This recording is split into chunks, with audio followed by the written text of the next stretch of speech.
बिस्मिल्लाहिर्रहमानिर्रहीम, अस्सलामुअलैकुम। Programme इख्तलाफी note के साथ मैं हूँ उम्मे रुबाब ज़ैन। नाज़रीन, ओलंपिक्स में मेडल जीतने की आखिरी उम्मीद भी आज दम तोड़ गई। अरशद नदीम ने खूब मुकाबला किया, खूब मेहनत की, लेकिन वो मेडल तो हासिल ना कर सके, लेकिन 5वीं पोजीशन पर वो आए हैं। ओलंपिक्स की बात करें तो 29 साल से पाकिस्तान की झोली खाली है, लेकिन इससे पहले पाकिस्तान ओलंपिक्स मुकाबलों में 10 मेडल जीत चुका है। 3 सोने के मेडल जीते हैं, 3 चांदी के, 4 कांसी के मेडल जीते हैं। उन 10 मेडल में से 8 मेडल्स पाकिस्तान ने ओलंपिक्स के मुकाबलों में हॉकी में जीते हैं। आखिरी मेडल जो पाकिस्तान ने जीता था बार्सिलोना ओलंपिक्स में 1992 में, वो भी कांसी का तमगा हॉकी में ही पाकिस्तान ने हासिल किया था। लेकिन अब की बार लगातार 2 बार हॉकी टीम जो है वो क्वालिफाई ओलंपिक्स के लिए नहीं कर सकी। तो क्या वजह है? हमारी एक तारीख जिसमें हम अच्छे मुकाबलों को जीतते रहे हैं, लेकिन वक्त गुजरने के साथ साथ हम ग्रो करने के बजाय पीछे जाते रहे, ये अपने पैनल से हम जानेंगे। लेकिन वज़ीर आज़म इमरान खान से जब वो अब से कुछ दिन पहले आवाम से बराह रास्त रब्ता कर रहे थे, उनकी टेलीफोन कॉल्स ले रहे थे, तो एक सवाल के जवाब में उन्होंने इस बात का एतराफ़ किया कि हाँ, हम वो तवज्जो खेलों पर नहीं दे सके जो देनी चाहिए थी, लेकिन साथ ही साथ वो इसका जिम्मेदार किसको ठहरा रहे हैं, आप देखिए। स्पोर्ट्स तो मैं जानता हूँ, ट्रिपल PhD है वो स्पोर्ट्स के अंदर। मुझे जो टाइम देना चाहिए था स्पोर्ट्स को वो मैं नहीं दे सका। ये भी दिन देखना है कि पाकिस्तान की हॉकी क्वालिफाई ना करे ओलंपिक्स के लिए। ये जो 2 खानदानों ने इस मुल्क को तबाही की है, स्पोर्ट्स के इदारों के ऊपर अपने लोग बिठा दिए, सिफारिशी बिठा दिए, वो स्पोर्ट्स देखते देखते हमारी आंखों के सामने किधर से किधर पहुंच गई। देखें, इसका तरीका ये है कि हमने स्पोर्ट्स को एक इदारा बनाना है, उसमें प्रोफेशनल्स लेके आने हैं, और वो अब मैं शुरू कर रहा हूँ। इसके बाद इस बार ओलंपिक्स 2020 में पाकिस्तान ने अपने 10 खिलाड़ी और 12 ऑफिशियल्स भेजे थे और 10 के 10 खिलाड़ी ही नाकाम हुए। क्या वजह है, इस पर हम बात करेंगे। वफाकी वज़ीर बराए बैनुल सूबाई राब्ता डॉक्टर फहमीदा मिर्ज़ा साहिबा हमारे साथ मौजूद हैं। डॉक्टर साहिबा, बहुत शुक्रिया आपके वक्त का। डॉक्टर साहबा, क्या वजह है, हम खेलों पर उतनी तवज्जो क्यों नहीं दे पा रहे? वो ममालिक जो खेलों में हमसे कहीं पीछे थे, हम देखते हैं कि वो एक एक करके हमसे आगे निकलते जा रहे हैं और हम अपनी अफसरदा शक्ल लिए हुए, शिकस्त खाए हुए हम पीछे बैठे हैं। वजीर आज़म इमरान खान खुद भी खिलाड़ी हैं, हुकूमत को 3 साल हो गए हैं, लेकिन इस 3 साल में जो सीरियस एफर्ट नजर आनी चाहिए थी, क्या वजह है, वो क्यों नहीं नजर आई? काम क्यों नहीं हुआ खेलों में? जी, बिस्मिल्लाहिर्रहमानिर्रहीम। देखिए, सबसे पहले तो मैं ये बताऊं, जो आपने पहले सीरियस एफर्ट का कहा, एक तो खैर स्पोर्ट्स के लिए तो आपको बहुत साल चाहिए, और जिस तरह की ख़राबी हुई है पूरे निज़ाम में कि पूरे स्पोर्ट्स के जितने इंस्टीट्यूशंस हैं वो तबाह हुए हैं इस वक्त। और एक फेडरेशन नहीं, 2 नहीं, POA की बात करूं, नेशनल स्पोर्ट्स फेडरेशन की बात करूं, या अपने स्पोर्ट्स बोर्ड की बात करूं, और आप इससे अंदाज़ा कर लीजिए कि पिछली हुकूमतों की भी क्या प्रायोरिटी थी कि लास्ट जो आपके पास स्पोर्ट्स पॉलिसी इस मुल्क में आई वो 2005 में आई है। उसके बाद 18वीं तरमीम भी हुई, स्पोर्ट्स मिनिस्ट्रीज आपकी सूबों के पास चली गई, तो कोई कोऑर्डिनेशन, कोई सिस्टम कि कहाँ सूबों ने अपना रोल अदा करना है, कहाँ फेडरल ने अपना रोल अदा करना है स्पोर्ट्स बोर्ड का, क्या किस तरह की फेडरेशंस की ट्रांसपेरेंसी और अकाउंटेबिलिटी होनी चाहिए, क्या आपके ओलंपिक में होना चाहिए। तो ये सारे मैटर्स थे कि जिसको बड़े अफसोस के साथ कि हैंडल नहीं किया गया। मैं आपको ये बताती चलूँ, और आपके चैनल के पास शायद ये पहली मैं वो न्यूज़ वो दे रही हूँ कि ये पहली दफ़ा है कि पाकिस्तान की हिस्ट्री में पाकिस्तान स्पोर्ट्स बोर्ड का जो DG है वो मेरिट पे लगा है। इससे पहले यही जिसकी निशानदेही वो कर रहे थे, मनपसंद हजरात को लगा दिया जाता था, बस नीचे से प्रमोशन, अगर कोई आपका किस तरह के इंटरेस्ट। बहरहाल मैं ज़्यादा इस पर वो नहीं करूँगी, मैं क्यों पॉजिटिव उस पर जाना चाहती हूँ और मैं आगे लेके जाना। डॉक्टर साहब, ये ओलंपिक्स जो है वो आपके दौर में हो रही हैं जी। इन ओलंपिक्स में ऐसी शिकायत भी सामने आई कि कुछ खिलाड़ियों के साथ कोचेस जाने की बजाय उनके फेडरेशन के मुतलका अहलकारों ने या ओहदेदारों ने खुद को कोच जाहिर किया और चले गए, बाहर चले गए। जी, मैं बिल्कुल आपने बहुत सही वो बताया, यही सिस्टम की कमज़ोरियां हैं, इसी के लिए स्पोर्ट्स पॉलिसी की ज़रूरत है। आप देखिए इस वक्त पाकिस्तान स्पोर्ट्स बोर्ड का हूँ या मिनिस्ट्री का हूँ या हुकूमत का, उसको सिर्फ एक पोस्टमैन या ये इस तरह कंसीडर किया जाता है कि एक बैंक है, आप अपना मर्जी है, आप अपनी मर्जी से टीम सेलेक्ट कर लें, आप उनकी खुद ही एक्रीडेशन कर लें, कौन सा ऑफिशियल जा रहा है कौन सा ऑफिशियल नहीं जा रहा है कुछ पता नहीं है। सिर्फ हमारे पास वो कहा जाता है कि आप इसका बिल भर दें और आप अकाउंटेबल, हमें हमारे पास किसी की अकाउंटेबिलिटी नहीं हो रही। तो वो इसलिए जिसकी आपने बात की कि वाकई कोचेस को जाना चाहिए था, इनकी एक्रीडेशन किसने कराई, इनको क्यों जाने दिया गया, और वो फेडरेशंस उन्होंने अपनी तरफ से कोचेस को क्यों नहीं भेजा, ये अकाउंटेबिलिटी आज स्पोर्ट्स बोर्ड के पास नहीं है, जो कि हमारा। लेकिन आपने अभी निशानदेही की एक बड़ी इंपॉर्टेंट इशू की, आपसे बेहतर उस इशू को कौन जानता है, जो 18वीं तरमीम वाला है, कि आपने कहा कि 18वीं तरमीम के बाद क्योंकि स्पोर्ट्स एक ऐसा सब्जेक्ट है जो सूबों को डिवॉल्व हो गया, तो अब हर सूबे की अपनी स्पोर्ट्स बोर्ड है, अपनी स्पोर्ट्स की मिनिस्ट्री है, अपने स्पोर्ट्स के फंड्स हैं, हर सूबे की रिस्पॉन्सिबिलिटी है कि वो अपने टेरिटोरियल जुरिस्डिक्शन में स्पोर्ट्स को फरोग दे। ऐसी सिचुएशन में जबकि हमारे सामने है कि हमने कोई मेडल ओलंपिक्स में नहीं जीता, बल्कि पिछले कोई 20 साल से शायद नहीं जीता, इससे भी ज़्यादा अरसे से नहीं जीता, ऐसी सिचुएशन के अंदर क्या तरीका है हमारी नेशनल गवर्नेंस के लिए, क्या तरीका है कि वो इंश्योर करे कि सूबाई सतह पे, जिसको हमारी वफाकी हुकूमत कंट्रोल नहीं करती, इन स्पोर्ट्स बोर्ड का कुछ रिफॉर्म हो सके, कुछ ऑडिट हो सके, कुछ अकाउंटेबिलिटी हो सके? जी, देखिए ये बहुत वास्ट एक आपने हमारा जो इस वक्त ऑर्डिनेंस 1962 ऑर्डिनेंस है, उसके तहत ये पाकिस्तान स्पोर्ट्स बोर्ड, और उसके थ्रू वो ये हमें वो पावर देता है, वो अथॉरिटी टू रेगुलेट स्पोर्ट्स। लेकिन तो इसलिए हमारा वो रोल बनता है स्पोर्ट्स बोर्ड का। लेकिन यकीनन अगर मिनिस्ट्री नीचे गई है तो मिनिस्ट्रीज ने उनके साथ कोऑपरेशन और कोऑर्डिनेशन के साथ काम करना है। मैं एक जामिया एक स्पोर्ट्स पॉलिसी बना रही हूँ, और उसके अंदर क्या फेडरेशंस का रोल होना चाहिए, क्या ओलंपिक कमेटी का रोल होना चाहिए, क्या स्पोर्ट्स बोर्ड का रोल होना चाहिए, और कहाँ पे सूबों ने अपने रिसोर्सेज ला के डालने हैं, और कैसे वो होना करेंगी? चाहिए। आप पॉलिसी बना देंगे, उसको इन्फोर्स कैसे करेंगी? देखिए वो हमारा एक्ट हमें अलाउ करता है, लेकिन एनफोर्स अगर मेरी ministry is IPC, inter provincial coordination, वहाँ हमने सूबाई हुकूमतों से कोऑर्डिनेशन करनी है, और ब्रॉडर गाइडलाइंस जो है वो हमेशा फेडरल गवर्नमेंट देती है। कहीं भी अगर आप जाएं, जिस तरह इंडिया की मिसाल हमारे सामने है, रीजन की दूसरी कंट्रीज हैं जिनकी मिसालें हमारे सामने हैं, अगर हम उन सबको देखें कि वो फेडरेशंस को एक हद तक ऑटोनॉमी है, लेकिन कहीं ना कहीं से उनकी अकाउंटेबिलिटी और एक सिस्टम है जिसके तहत वो अकाउंटेबल है। देखिए इंस्टीट्यूशंस होते हैं, एक तो है लोकल स्पोर्ट्स, इंस्टीट्यूशन को जिस तरह लोकल तबाह किया है, तो एक जाहिर है कि लोकल स्पोर्ट्स के लिए एक इंफ्रास्ट्रक्चर चाहिए, वो भी नहीं है हमारे पास। माजी में किसी वक्त में स्कूलों में रीजनल मुकाबले होते थे, ज़िले में होते थे, ज़िलों के दरमियान होते थे, वो सारे भी मुकाबले जाते रहे, ग्राउंड्स भी हमारे पास कम हो गए। आज हम जो भी काम शुरू करें, जाहिर है उसके नताइज 8-10 साल लगेंगे आते हुए। लेकिन ऐसा क्यों नहीं हो सकता कि हमारे जो खिलाड़ी बाहर जा रहे हैं, देखिए अल्टीमेटली जो पाकिस्तान को रिप्रेजेंट कर रहे हैं वो तो आपके जिम्मेदारी है, पाकिस्तान की रिप्रेजेंटेशन हम सूबों को तो नहीं दे सकते, तो उनका कोई चेक करने का सिस्टम कि भाई कौन जेवलिन में खेलेगा, कौन अच्छा शूटर है, हॉकी में क्या प्रॉब्लम है, आखिर रिप्रेजेंटेशन तो आप ही की मिनिस्ट्री से होकर गुजरनी है। जी देखिए, आपने पहले जो बात की कि स्कूल और कॉलेज, बिल्कुल वो कल्चर हमने डेवलप करना है, क्योंकि टैलेंट आपका टैलेंट हंट वहीं से आता है।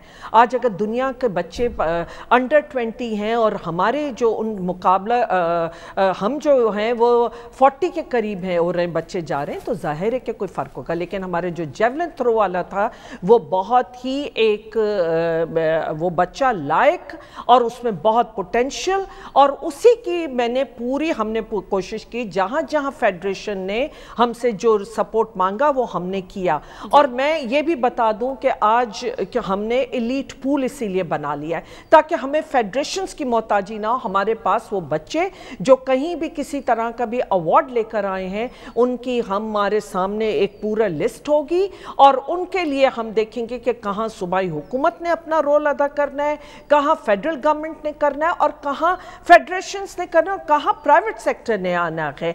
आपने बिल्कुल सही निशानदेही कि आखिर में जब बच्चा पाकिस्तान के नाम से जाके खेलता है तो उसकी जिम्मेदारी हम पर आती है। इसलिए ये कहना कि जी हम ऑटोनमस हैं, आप इंटरफेयर नहीं करेंगी, हम डिसाइड करेंगे कि कौन जाएगा, उनकी ना मेरिट पे सिलेक्शन होती है बच्चों की, ना वो टीम्स। इस वक्त भी कितने ऐसे केसेस हैं, आपके प्रोग्राम का टाइम कम है, कि जिस तरह आज यहाँ बच्चे गए हैं, बाकी बच्चे जो गए हैं, कि कोई क्राइटेरिया था उनको सिलेक्शन का, क्या सिस्टम था? और हमसे कहा जाता है कि आप इंटरफेयर ना करें और हुकूमत का ये काम नहीं है, ये या फेडरेशंस करेंगी या ओलंपिक कमेटी करेगी।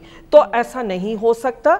जो पाकिस्तान के नाम को रिप्रेजेंट करेगा, जो पाकिस्तान के नाम से बाहर जाएगा, उनके ऊपर लाजिम होगा कि एक गाइडलाइंस के तहत वो उसके तहत काम करेंगे, और ताकि गवर्नमेंट्स भी दूसरों के कंधों पे ना डालें और फेडरेशंस भी जिम्मेदारी इस तरह हार जाए तो हुकूमत का कसूर है, ओलंपिक कमेटी हार जाए कोई तो हुकूमत का कसूर है, लेकिन अगर जीत जाएं तो बड़े कारनामे इनके हैं।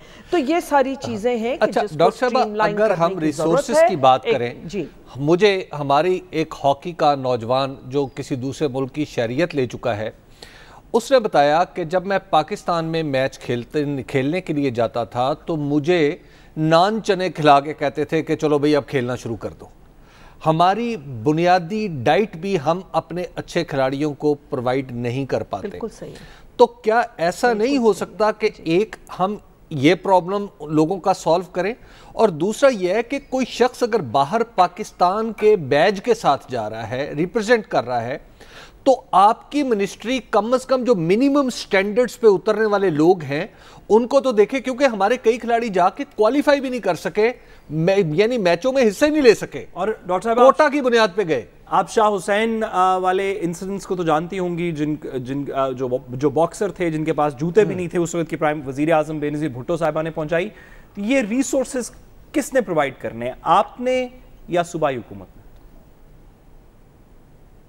देखें, यकीनन इस वक्त जब मिनिस्ट्री जहाँ पर होती है तो रिसोर्सेज ज़्यादा वहाँ होते हैं, लेकिन एक गाइडलाइंस, एक कोऑर्डिनेशन की ज़रूरत है। कुछ फेडरल गवर्नमेंट डालेगी और कुछ सूबों ने डालना होगा, मिल के उन बच्चों की ट्रेनिंग होती है और प्राइवेट सेक्टर को भी आगे आना होगा। मैंने आपको बताया इसका हल ये है। देखें, इसमें कोई शक नहीं है कि बिल्कुल हम एक पीनट्स हैं जो हम अपने स्पोर्ट्स पे खर्च कर रहे हैं, और दुनिया के मुकाबले में यहाँ पे पाकिस्तान में बिल्कुल कोई प्रॉपर फंडिंग स्पोर्ट्स के नहीं होती। लेकिन अब क्योंकि वो चीज़ चली गई है सूबों के पास, sports ministry with the resources, तो बड़ी जिम्मेदारी वहाँ पे आती है। हमारा रोल फिर वहाँ आता है कि जब बच्चा इस मुकाम तक पहुँच जाए और आपकी नेशनल टीम बन जाए, वहाँ पे है कि उनकी ट्रैवलिंग है तो वो स्टेज तो गुजर चुकी होती है।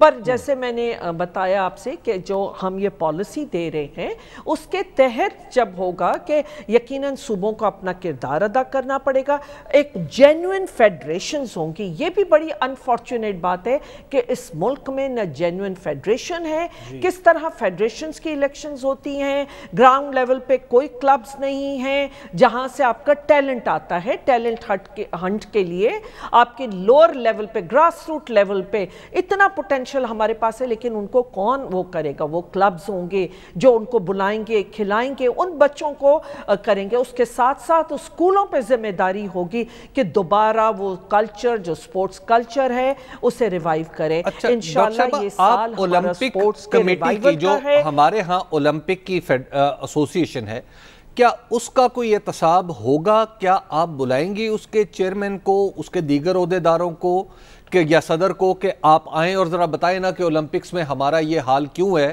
कि हम दुनिया में वो आबादी के एतबार से सबसे बड़ा मुल्क है जो माशाल्लाह तमगों से महरूम है?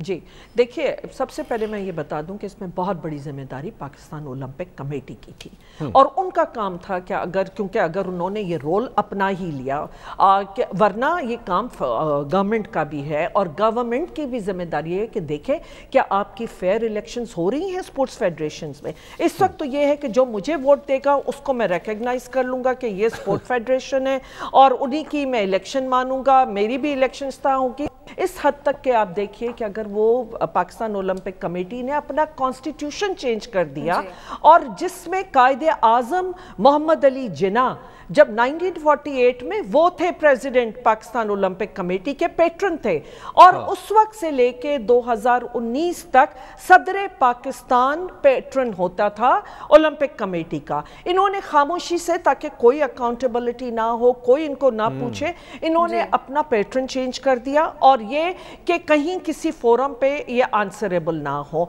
तो एक तो ये निहायत तशवीशनाक बात है कि आप सदर पाकिस्तान को हटा दें कि आपका पेट्रन ना हो और पूरा कॉन्स्टिट्यूशन आपने ऐसा बना लिया कि उसमें 25-30 जो फेडरेशंस हैं वो अपने ही लोग कर लिए और ऐसे लोगों को लगाया कि जिनको रिकग्नाइज, और वो भी कितने सालों से कोई बैठा हुआ है हर फेडरेशन को अगर उठा के देखें पाकिस्तान का नाम खराब करने की किसी को सजा मिलेगी या नहीं? आप बिल्कुल सही कह रहे हैं, सजा मिलनी चाहिए, बिल्कुल मिलनी चाहिए, क्योंकि हुकूमतें तो 4-5 साल अपना रोल जो भी अदा करती हैं वो करती हैं। ओलंपियंस पैदा होते हैं सालों की मेहनत से, तो जो 17 साल से हैं सबसे ज्यादा उनकी अकाउंटेबिलिटी बनती है। बहुत शुक्रिया। बैनुल सूबाई राब्ता वफाकी वजीर फहमीदा मिर्जा हमारे साथ मौजूद थी। हबीब साहब, फहमीदा मिर्जा साहिबा भी कह रही हैं कि सालों की मेहनत होती है। पाकिस्तान को बने अभी 1 ही साल हुआ था तो हमारे पास तकरीबन 49 के करीब हमारे पास एथलीट्स मौजूद थे। आज 2021 है, हमारे पास सिर्फ 10 खिलाड़ी हैं।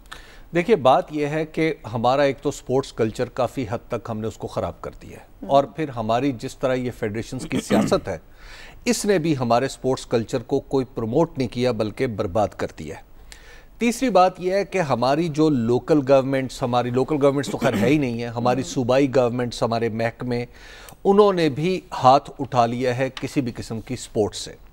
हम छोटे थे तो लाहौर में या हमारे जहाँ जहाँ हम रहते सरगोदा में हम अपनी आंखों से देखते थे कि ग्राउंड्स मौजूद हैं और ग्राउंड्स में नौजवान और बच्चे बाकायदा खेल रहे हैं। कोचेस थे और वो कोचेस बिल्कुल उनकी अपना शौक होता था कि हमारे बच्चे जो है वो बाहर जाएं और फिर कहीं ना कहीं से उसको कुछ फंड्स भी मिल जाते थे। लेकिन आपने वो कल्चर रहने दिया? नहीं रहने दिया। आपकी वो नस्ल ही उठ गई।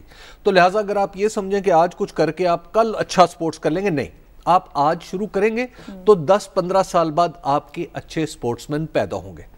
ये जो पाकिस्तान में, देखिए मुझे ज़्यादा अफसोस इस बात का होता है कि पाकिस्तान की रिप्रेजेंटेशन करना, वहाँ पे अच्छे लोगों को रिप्रेजेंटेशन करनी चाहिए। ऐसा ना हो कि हमारा यानी वहाँ पे बहुत अच्छे अच्छे नौजवान हैं, इनको मैं कोई हौसला शिकनी नहीं कर रहा, लेकिन अहम बात यह है कि हमारे जो नौजवान वहाँ पे गए हैं, अगर किसी ने नेज़ा फेंकना है तो वो दूसरे से कितना कम है, ठीक है ना?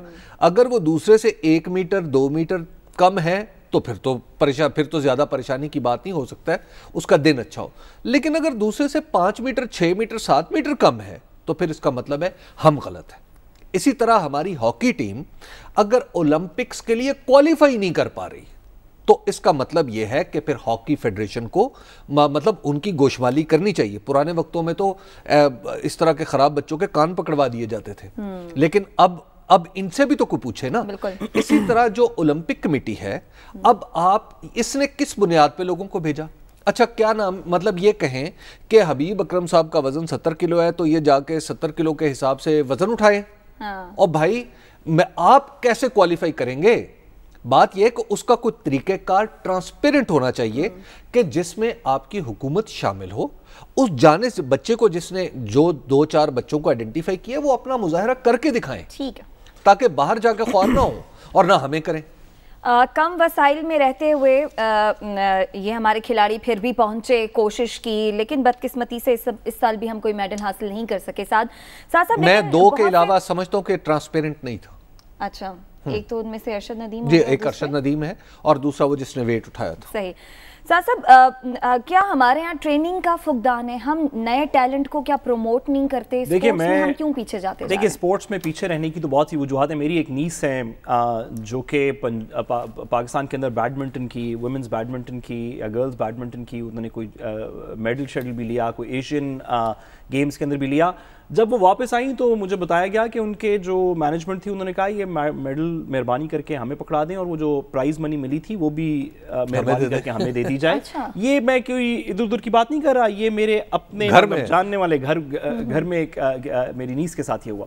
मैं एक और गुजारिश करूं, एंड में ये डॉक्टर साहिबा ने एक बात की जिसमें वो शायद अपनी पॉलिटिकल पोजीशन की वजह से दबे अल्फाज में बात कर गई। उन्होंने आखिरी जुमला जो बोला वो शायद आपने सुना हो कि हम हुकूमतें तो 4-4, 5-5 साल के लिए आती हैं, जो 17 साल से बैठे हुए हैं उनसे पूछें। बिल्कुल बिल्कुल। ये 17 साल से जो बैठे हुए हैं, ये जो स्पेसिफिक बात हम कर लेते हैं, शायद डॉक्टर साहिबा की मजबूरी हो।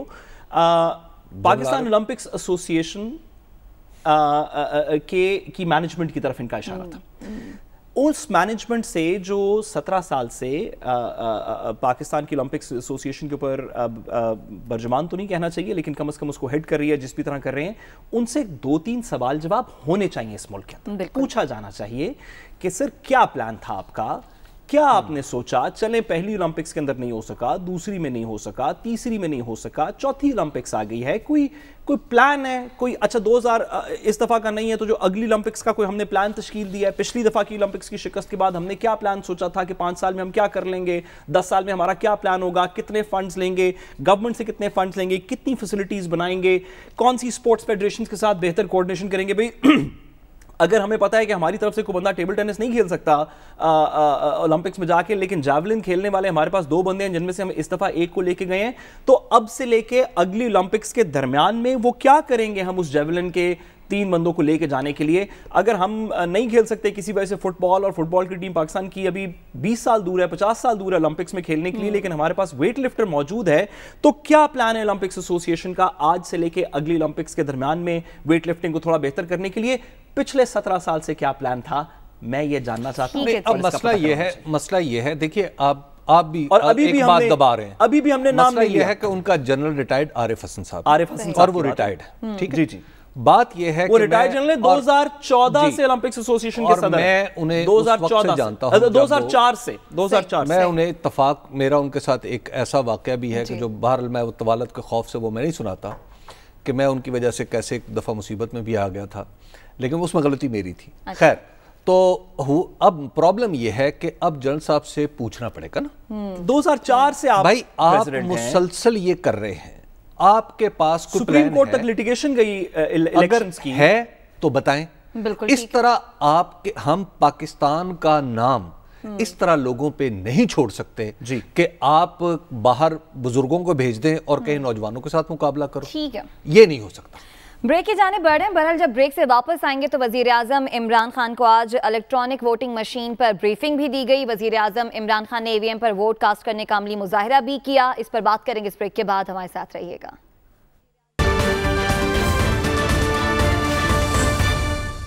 वेलकम बैक नाज़रीन। आज वज़ीर आज़म इमरान खान को ईवीएम मशीन की कारकर्दगी पर ब्रीफिंग दी गई, जिसके बाद वज़ीर आज़म इमरान खान ने इस मशीन पर वोट कास्ट करने का अमली मुजाहिरा भी किया।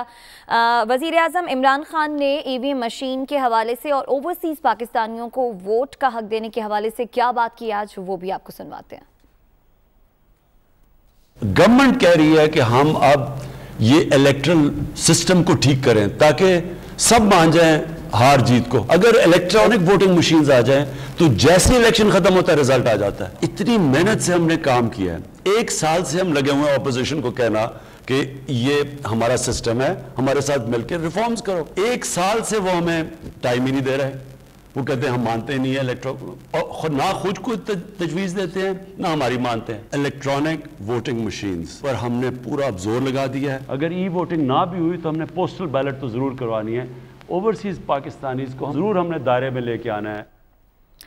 हबीब साहब, वज़ीर आज़म जब गुज़िश्ता हफ्ते आवाम से मुखातिब थे, उनके टेलीफोन कॉल्स ले रहे थे, उनके मसाइल सुन रहे थे, तो वज़ीर आज़म ने तब ये कहा था कि अगर ईवीएम पर अगर हम अपोजिशन को ना मना सके तो फिर ओवरसीज़ पाकिस्तानी जो हैं उनको वोट का हक हम ज़रूर दिलवाएंगे। देखिए, اوورسیز پاکستانیز کو ووٹ کا حق دلانا بڑا ضروری ہے، اور ان کا حق ہے، یعنی ایسا حق نہیں ہے کہ جو پہلے سے موجود ہے نہیں ہے تو ہم انہیں دلا رہے ہیں۔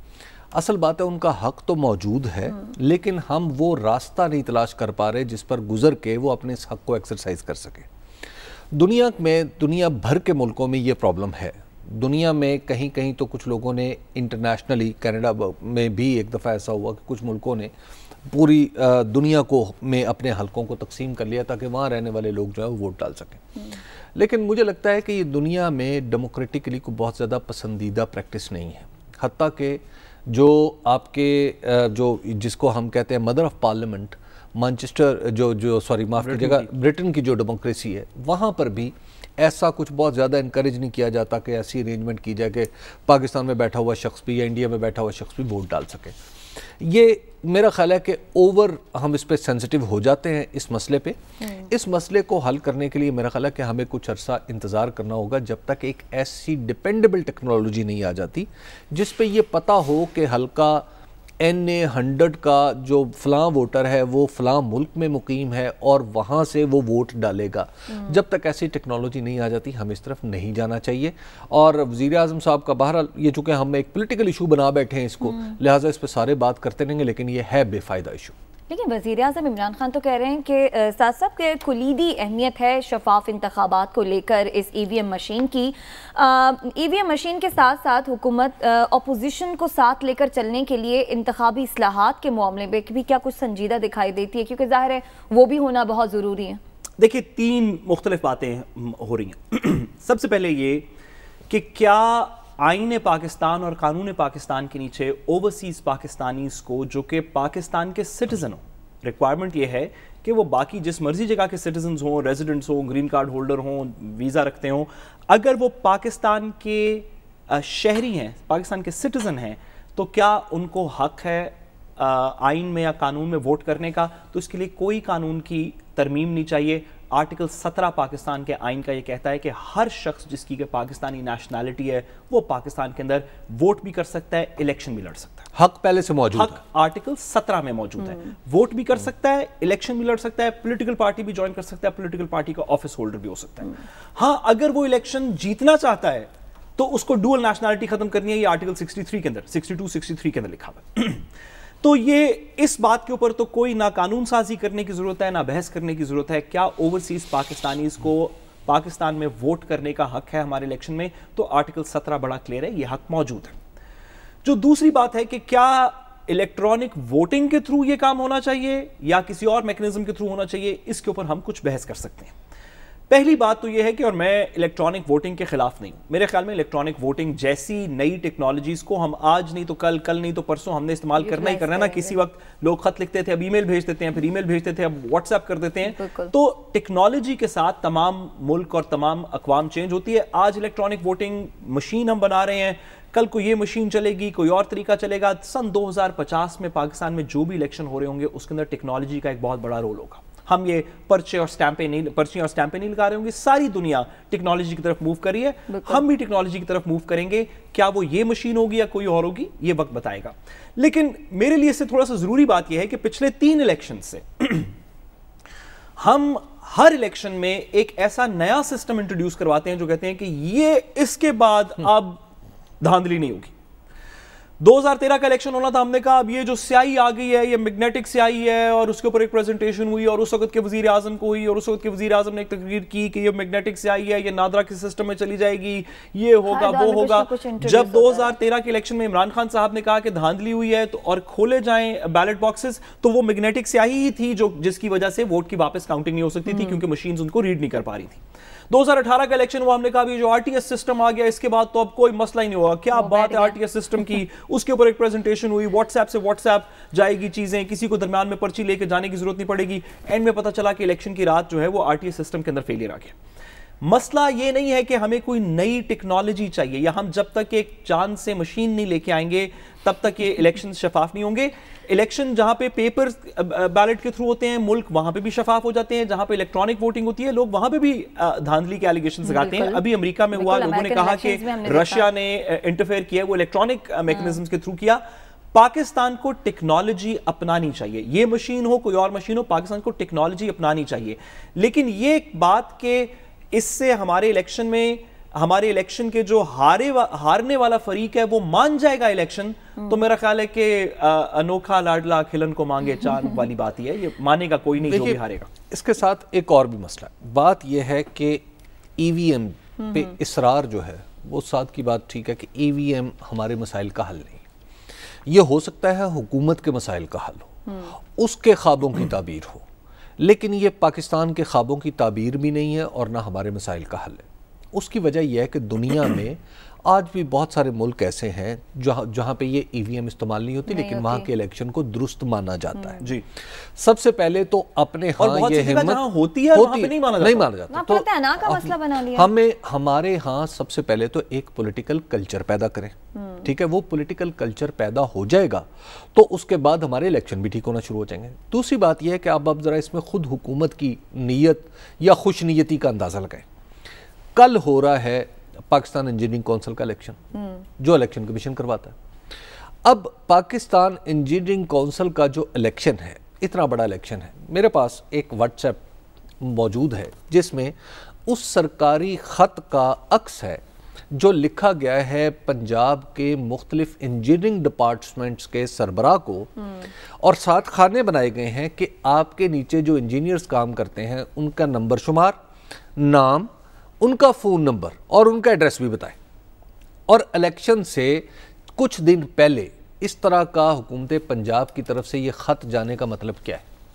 اس کا مطلب یہ ہے کہ آپ ووٹروں پہ اپنا حکومتی اثر و رسوخ استعمال کرنا چاہ رہے ہیں. یہی کر رہے ہیں نا. اور بھائی انجینئرنگ اس کی وجہ کیا ہے؟ اب آپ پوچھیں کیا وجہ ہے؟ اس کی وجہ یہ ہے کہ ہماری پاکستان تحریک انصاف کے ایک امیدوار جو ہیں وہ خود انجینئرنگ کونسل کا الیکشن لڑ رہے ہیں. اب آپ پوچھیں گے وہ امیدوار کون ہے؟ بالکل بتا دیں، وہ ایک MNA. ٹھیک ہے، اب پرابلم یہ ہے کہ جب آپ یہ الیکشن لڑ رہے ہیں، آپ کے پی ٹی آئی کے امیدوار الیکشن لڑ رہے ہیں، تو بیچ میں یہ اس طرح کی حرکت ہو رہی ہے، تو اب آپ بتائیں کہ اس الیکشن کو کون مانے گا؟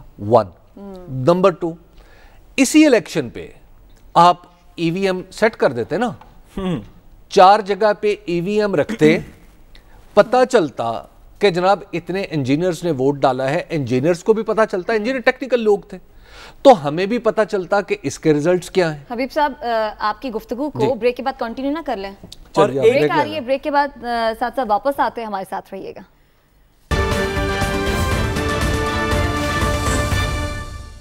ویلکم بیک ناظرین. حبیب صاحب بریک پر جانے سے پہلے آپ ایم پی ایس کا نام نہیں بتا رہے، MNA کا معذرت آپ نے نام بتانا تھا. ہاں وہ جو انجینئرنگ کونسل کا الیکشن لڑ رہے ہیں وہ نجیب ہارون صاحب کراچی سے، اور جو MNA، اور کافی آپ کو پتہ ہے کہ ناراض بھی ہوئے، اور ایک وقت میں آ کے انہوں نے تقریباً استعفیٰ دے دیا اور کہا کہ جناب میں بانی اور رکن ہوں لیکن اس کے باوجود میری نہیں سنی جا رہی. تو وہ ایک ایموشنل انہوں نے ایک معاملہ بنایا تھا. تو اب وہ الیکشن لڑ رہے ہیں. تو اس کے بعد آپ نے پی ای سی کا، اور پی ای سی کے الیکشن میں جو حکومت کی طرف سے انٹرونشن ہو رہی ہے وہ میں نے آپ کو بتا دی ہے. تو اب یہاں پہ مشینیں لے آتے ہیں نا. ہاں بالکل، یہاں پہ ان کا تو اپنی پارٹی کا جہاں کینڈیڈیٹ الیکشن لڑ رہا ہے انجینئرنگ کونسل میں، لے آتے مشینیں. درست بات. تو آپ بار بار فواد چودھری صاحب بھی کہتے ہیں، شبلی فراز بھی کہتے ہیں کہ ہم بارز میں لے کے آئیں گے مشینیں، تو لے آئیں، پریس کلب میں لے آئیں، لا کے دکھا دیں ہمیں بھی، تاکہ ہمیں بھی تو پتہ چلے. اچھا جی وزیر اعظم نے آج دیکھا، بہت اچھا، کل دیکھا، بہت اچھا، شبلی فراز نے ووٹ ڈالا، بہت اچھا، فواد چودھری نے ووٹ ڈالا، بہت اچھا.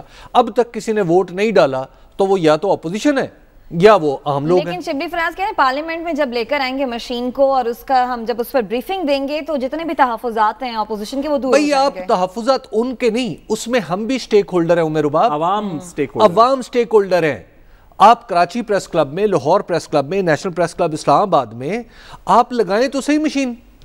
دیکھیے اب آگے الیکشن آنے ہیں، لگائیں مشینیں. ساتھ صاحب ایک تو جو آپ بات کرنا چاہ رہے ہیں اس کے ساتھ ساتھ یہ بھی بتائیے گا کہ یہ کام تو بالآخر حکومت کا یہ نا کمیٹی بنا دی 7 رکنی، لیکن اس کے باوجود بھی آپ کو لگتا ہے کہ حکومت کو جو سنجیدہ کوشش کرنی چاہیے اپوزیشن کو مذاکرات کی میز پر لانے کی وہ کر رہی ہے. ای وی ایم مشین بنا لی، بہت اچھی بات ہے، لیکن اس پر اپوزیشن کو بھی راضی کرنا ہے. پھر آپ نے جو ہے وہ اصلاحات بھی کرنی ہے انتخابی دیکھیے یہ تو ہم ایک وہ رسا کشی کی گیم میں پڑے ہوئے ہیں جس میں اپوزیشن بھی رسا کشی کر رہی ہے, حکومت بھی کر رہی ہے, ہم میڈیا پہ بھی تھوڑی بہت ہی کر رہے ہیں, باقی گلی محلوں میں بھی ہو رہی ہے. یہ تو باتیں ہمارے ایک عجیب سے سسٹم کا کانسیکوینس ہیں.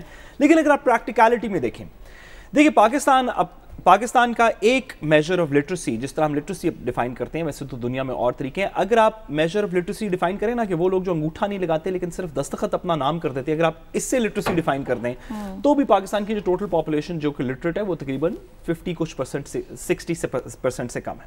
ہم نے علم اور تعلیم کی جو بی اے کی ڈگری کی ریکوائرمنٹ تھی وہ نیشنل اسمبلی کی کوالیفیکیشن سے بھی نکال دی. یہ ہماری پالیٹی کا معیار ہے. ہم ایک ایسی پالیٹی کے اندر رہتے ہیں جہاں پہ سینیٹرز کو بٹھا کے بتایا گیا کہ یہ انسٹرکشنز ہیں, اس طرح ووٹ کاسٹ کرنا ہے, یہ ڈبے کے رائٹ ہینڈ سائڈ پہ نام کے سامنے ٹک کرنا ہے. پہلے بتایا گیا, پھر ریٹن انسٹرکشنز دی گئیں, اینڈ میں پتا چلا کہ ان میں سے 8-9 نے کہا کہ وہ ہمیں پتا نہیں چلا, ہم نے تو ڈبے کے رائٹ پہ کر دیا, ڈبے کے لیفٹ پہ کر دیا. آج تک وہ سینٹ کے الیکشن کا مسئلہ چل رہا ہے. کیا آپ کا خیال ہے کہ 200 ملین کی عوام جو ہے وہ 4 دن پہلے انٹروڈیوس ہوئی الیکٹرانک ووٹنگ مشین کے تھرو جنرل الیکشن کر سکے گی؟ تو یہ کسی کی خام خیالی ہے. مہربانی کر کے جو بھی سسٹم ہے آج اس کے ساتھ ہی پروگرام سے اجازت دیجیے. آپ سے کل ملاقات ہوگی. اللہ نگہبان.